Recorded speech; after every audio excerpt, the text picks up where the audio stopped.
31 मे पर्यंत सर्व शेतकऱ्यांचे फार्मर आयडी पूर्ण करा। जिल्हाधिकारी अमोल येडगे।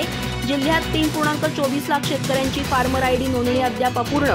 गाव पातळीवर विशेष मोहीम राबवून उर्वरित नोंदणी पूर्ण करण्याचे निर्देश। कोल्हापूर जिल्ह्यातील शेतकऱ्यांना विविध शासकीय योजनांचा लाभ मिळावा यासाठी ॲग्रिस्टॅक योजनेअंतर्गत फार्मर आयडी काढण्याची प्रक्रिया वेगाने सुरू आहे।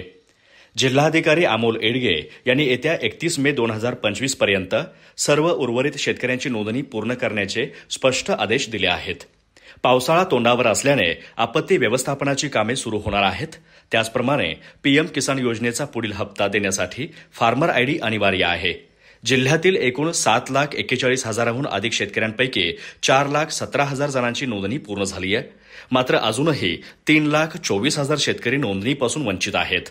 यामुळे ग्रामपातळीवर सोसायटी, दूध संकुले, स्वस्त धान्य दुकान या ठिकाणी फलक लावून जनजागृती करावी, तसेच स्वयंसेवकांच्या माध्यमातून या कामाला गती द्यावी असे आदेश दिले आहेत। मोबाईलवरून सेल्फ मोडमध्ये नोंदणी करणे, सीएससी केंद्रातून मोठ्या प्रमाणात फार्मर आयडी काढणे, बँक खात्याची आधार सीडिंग करणे, भूमी अभिलेख अद्ययावत करणे अशा सर्व बाबी पूर्ण करूनच शेतकऱ्यांना लाभ मिळू शकेल। शेतकऱ्यांना आवाहन करण्यात आलं आहे की त्यांनी तातडीने नजीकच्या कृषी सहाय्यक, मंडळ कृषी अधिकारी किंवा सीएससी केंद्राशी संपर्क साधून आपली नोंदणी पूर्ण करावी।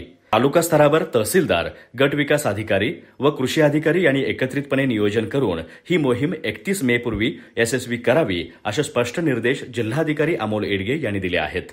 शासनाच्या सर्व योजनांसाठी फार्मर आयडी आवश्यक असल्याने ही प्रक्रिया पूर्ण करणं हे प्रत्येक शेतकऱ्याच्या हिताचं आहे। अधिक माहिती आणि ताज्या घडामोडींसाठी आजच आमचे चॅनल सबस्क्राइब करा।